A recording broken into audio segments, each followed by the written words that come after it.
Telling the story of an unknown is difficult. Letting the ones that love him the most tell it is sometimes the right thing to do. Everybody's getting to see what a special person he was. He was a good-looking kid, but he's just as good-looking on the inside as he was on the outside.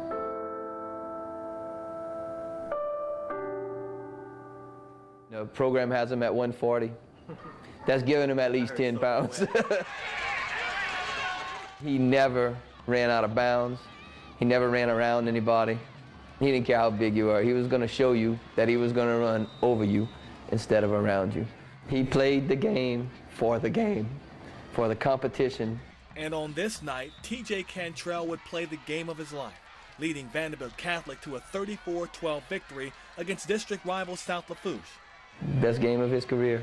His passing was right on.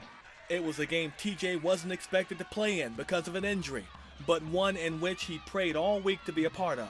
Maybe God had a plan. Maybe God let him have his best game because it was going to be his last game.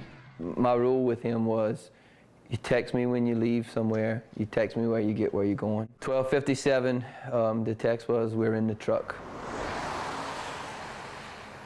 TJ and 3 other classmates were on their way back from the LSU game.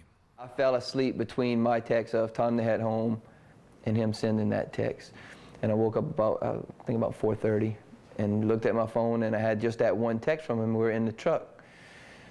And I tried calling him, he didn't answer. I thought maybe he got to where he was going and fell asleep and forgot to text me. That's what I was hoping. Was he on his way here?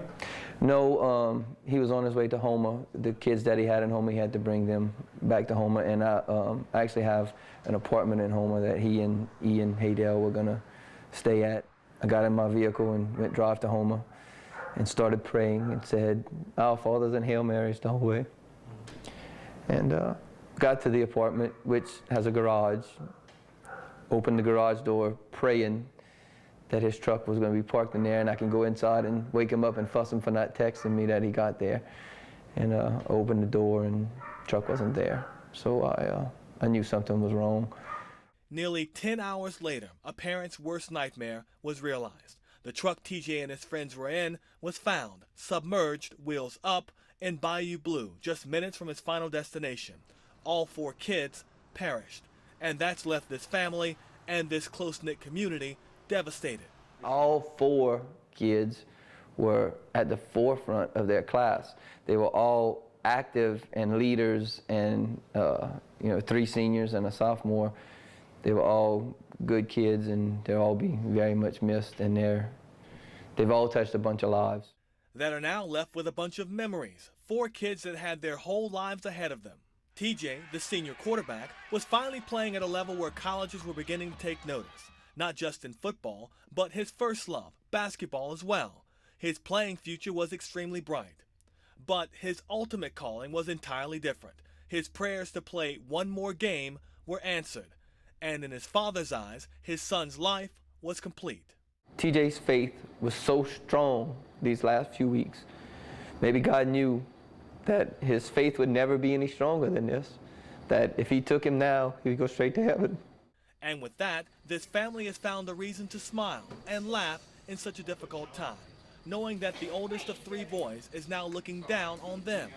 Tomorrow, the family will say its final goodbyes to TJ, but Jimmy's whispered message won't be a secret, but a reminder.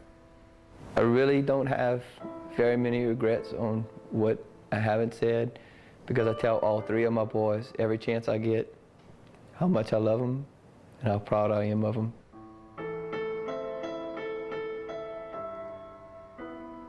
I'm Juan Kincaid, Eyewitness News, Night Watch.